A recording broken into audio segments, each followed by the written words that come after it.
Sometimes you see a game with a girl in it that makes you think, wow, maybe I should check it out because of her. That's all it takes for me every once in a while, because I'm a man after all, and while it can bring me joy, it can also bring me misery. Here it gave me both. And I will never learn my lesson anyways, that thinking with your brain is probably better than with your dick. Who can blame me when my brain is pretty stupid though? But in a good way. The first thing you see, tits in a fancy bra, with jiggle physics. Could you hope for a better start in a video game? No, you can't. The game throws all its goodwill right into your face to try to seduce you into playing it with this hot female villain. Till the ugly male villain steps into the view too. Remove the stupid skull from his beard please. I love stupid little details on characters, but this one went too far. He looks like a pirate wannabe for Carnival. How can you make a pirate so uncool though? All of that is forgiven again when Jessica comes into view. Jessica Cannon indeed, with those cannons. There's just something special about this kind of look, and being able to see the panty lines through the pants. It's an underrated fetish. It's even better than just straight up seeing those panties sometimes. Having her walk around in a thong would be like, nah, that's a bit too much. But seeing her like this, it really gets your imagination going. Unlike this villain slut, who shows you basically all of herself. Sorry lady, I'm not that easy. Actually I am. Okay, enough about all of that. There's one thing that amazed me even more than the ladies, and that is being able to change on what seat I wanted to sit on. Obviously sitting in the front is the best way to go because you can stare at Jessica the bestest way, but some people get car sick if they sit here, so why not go onto the back seats? You can even look outside, even though you maybe shouldn't hang out this much out of the car, or else you might bonk your head, or have Jessica make a big accident. South corner of fuck and you. Maybe even get punched by a hobo like this who tried to pick a fight with me for not giving him any money. I would have given some money if I could have, but seeing him react like this made me happy I didn't, or I wasn't able to. Thanks for nothing, asshat. Better hope I never see you again, 5-0. Just kidding, I would have shot him because I enjoy killing civilians in video games, and luckily my wish for that was fulfilled later on because you get to shoot scientists. I mean, they work for an evil guy, so they're not totally civilians, but hey. Also, I wished I could have shot this British looking guy with the greasy hair. Sorry, I sound a bit violent today, but greasy hair just makes me a bit irritated. Now you might also wonder, what about the story? The less words are spoken about it, the better, maybe. The two baddies kidnap you and drug you with a drug. What does the drug do? You wanna know, don't you? The whole time the game teases you about it. I sure hope the game won't end on a cliffhanger that never got resolved. And well, they do bad guy stuff like experiments and all that, but personally, I never cared about stories in shooters like this. I just wanna shoot and have fun, and the game is campy enough about it. Like the way you get your first weapon. Jessica tells you to break the window to get through, so I get ammo for it, but then a few seconds later she lockpicks the door. Why did you make me go through a window? Do you even know how dangerous that is? I could have cut myself and died if it hit an artery. Luckily there's a health station here too if that would have happened. Which already also shows you that the game is kinda inspired by Half-Life. Just a tiny bit. At least you have to work for your health sometimes and refill the health stations. Feels like working a job. I think I would make a good nurse. You would trust me, right? Even if I got no idea about medicine and have no license. Just by looking at this atmosphere and overall look of the game, your brain might already have clicked and made you think, wait, this looks just like Half-Life 2, because it's based on the Source engine. It's so timeless. I'm not gonna be the kind of guy who tells you that graphics never had to get better than this, but sometimes it feels that way. It has that certain charm to it, just like the game itself with lots of little details like the hand towel dryers, that you can use and they pop out towels for you to dry your hands with when you went peeing and washed your hands after. I hope you did. Or else it might spawn a grenade to teach you a lesson. That doesn't make sense. Why should someone dry their hands if they didn't wash them? Maybe you did it with your pee, I don't know. Or these vending machines where you can spawn endless soda with and listen to their slogan. Almost makes me want to go out and buy some Coke, even though I prefer Pepsi Max. There's also a bunch of posters all over the city that you can call at phone booths and hear little audio bits that are kinda hard to hear. You reached Deathstalker Radio. All Deathstalker all day. Would you order from Dinner Monkey even if it may contain monkey poo? I would not. But I don't judge people. Normally people think us Germans are into poop and it always makes me think why. I never met a single one who is. Maybe it's better that way. Don't talk to Germans online. Just buy Logitech products instead. I miss my old MX510. that thing lasted me a whole decade. What's the most important thing about a shooter? The guns? Probably. The sad news is that over the course of the game, you only get 3 of them. A normal pistol, a shotgun and an assault rifle that all feel fairly fun to use, but it's missing the special feeling towards the end of the game, where you suddenly get a rocket launcher and think, hell yeah, time to fist some big guys and make them explode into tiny gory pieces. Or a sniper rifle, anything but just 3. It's like the average closet of a middle-aged guy who has given up. Will I wear the black shirt today, or maybe the white shirt, or the other black shirt I own?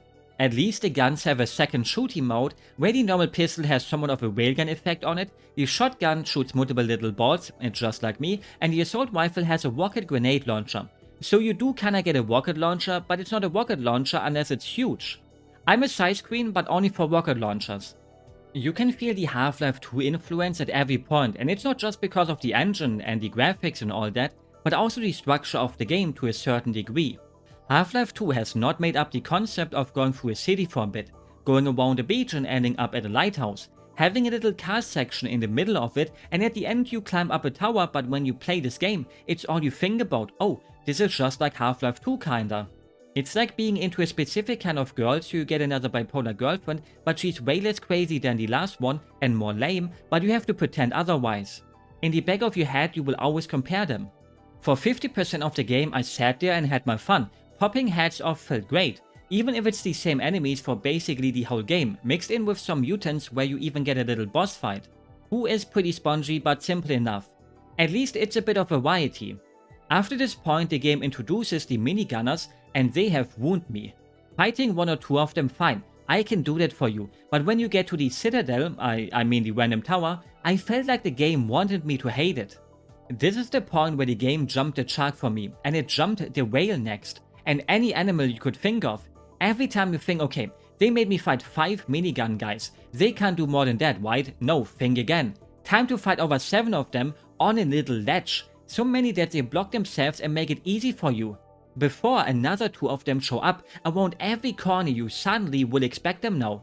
Give me the unpatched Robin Hood guys from Dark Souls 1 over these. I'm gonna sneak a little hot take in here, but I don't think single player games like Dark Souls should get patches like that. You wanted to fuck with the player by putting the archers like that, why change it? That's why Dark Souls 2 is superior, the original version of it. It's glad to fuck you over, it makes itself happy by doing it, and you will take it like a good guy. And bend over, even though most people hate the game so they don't take it, so never mind. Here it's a bit sad. At points the combat design is quite clever, like here where there are tons of enemies. But the big boys will shoot the mutants if you keep them alive, so you can use them as a distraction. There's also lots of exploding shit here that you could use, and if that's not enough, try to grab more exploding barrels and throw them into the main room, but it does not feel good to use because in the time it takes me to set that up, I will be shot dead. Sorry to bring up Half-Life 2 again, but there the gravity gun is the missing ingredient, where you can pull stuff to you and then throw it against enemies, while here you can't do that. These rooms would have been much more fun if they reduced the health of the minigunners just a tiny bit. And not bullshit you about them too. It took me like 15 minutes to get past this simple bridge, because there's so many and my resources were fairly low, and you know what the game does here? It randomly spawns another one when you don't look at the door. Look, he just appears when I'm not looking. The door does not even open. Maybe it's better that way because doors opening scare me since I was a kid. You don't want to know what happened to me for that to happen. This is the part where I also started playing dirty, and by that I mean trying to run past them. More about that in a minute. The game has an assistance mode that works a bit like the invisible one in Resident Evil 4, at least when you play it on the lower difficulties there, where it tries to help you out whenever you get stuck for too long. I had it fairly low and it didn't feel like it did much, except for changing the enemy spawns a tiny bit. If you crank it all the way up, it probably really makes the game easier if you die, and die, but here all that changed was removing one guy sometimes. Take this as an example. There's this simple guy on the right here, but there's 2 gunners and a bunch of small fries, and with low health, you first have to memorize where they are and what's your best options here. So I died and died and died, and suddenly this guy on the right was gone. Poor him. Maybe I just sucked, but the difficulty towards the end was just not normal difficulty at all, I think. You even unlock a permadeath mode when you beat the game once, and I don't think you could beat that on hard, probably. If you can, wow, that's nice. But to a degree, that's also kind of what older shooters were about, right? feeling like you're in an impossible to beat one because you save with too little health, so now you have to somehow survive and win this, or reload an earlier save and try again. Something you got robbed of nowadays when you can just stand around and gain your health back that way. Or you can just go play some boomer shooters, but at this point in time all of them feel the same too. Getting to a moment where you think fuck this and try to unlock your bunny hop mechanics from back in the day to try to get around the enemies and failing till you manage it. And you will, because you're so far in now, there's no turning back. You want to see how the game ends, even if you know there's gonna be a cliffhanger waiting for you, because there were supposed to be 8 episodes of this. You know how many actually released? 1. Just this one. Imagine having bought this game back in the day, liking it and then thinking, yep, I will have so much more to look forward to. The same what people thought about episode 2 of Half-Life 2. I know it's gonna happen soon. All of that for a rehashed final boss fight where you fight the same big mutant from earlier, but this time there's a helicopter right after, who will one-shot you if you don't play like a pussy. But I accepted the terms of the game and played like one, just standing behind the pillar all the time and shooting away. That's a fun boss fight, isn't it? And then it just ends.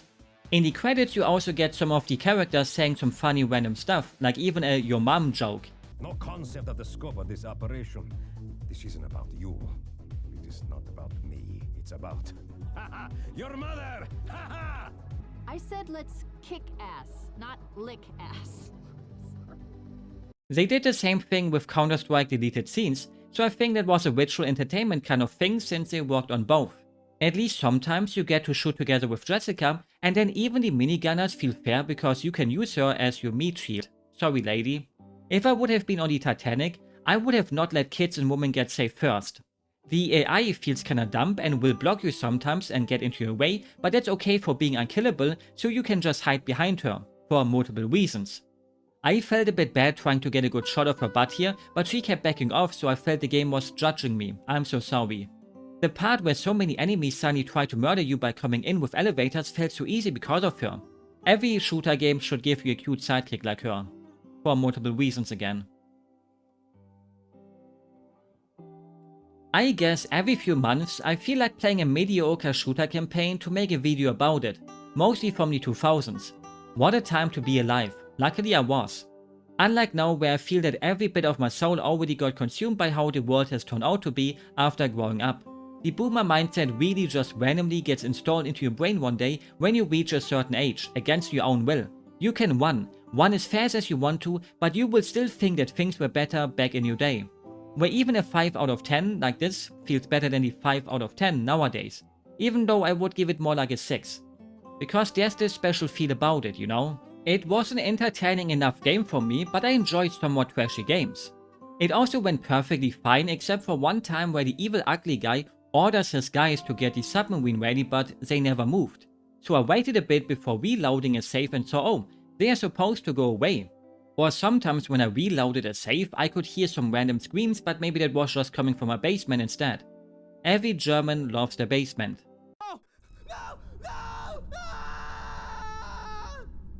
I'm a bit sad only one episode released because it held back the potential. You don't want to go too hard in your first episode, right? You want to keep the super cool weapons for the later ones, the big story twists, more ass and tits, maybe put Jessica into bikini too while they're at it. No, that sadly won't ever happen. The thing is, the first Sin game had to go up against the first Half-Life and got ass fucked because of it. Then the somewhat reboot of it basically tried to be Half-Life 2 and failed again sales wise, so maybe when Half-Life 3 appears, they will also try their hand at another one. Even if the studio doesn't exist anymore, for many years now. At least I like their work here and what they did with Counter-Strike Condition Zero deleted scenes. Even if their work got a little bit reworked, but they did the campaign thing in there. These guys sure knew how to appeal to my mediocre shooter fetish. Here's a little fun fact, the very first Penny Arcade comic was based on the first Sin game because I guess apparently the loading times were so long in that. A comic I only knew because in the German GamePro they would always have a random one at the end of every issue. I never laughed at them, but well. Looking at the modern version of it made me feel like, I don't even know, something about those faces is just not alright. Back in the day I jerked off to a sexy drawing of the pink cat of VG Cats. With that said, I hope you will have a good day, a good night, or whatever fits your time zone. Bye bye.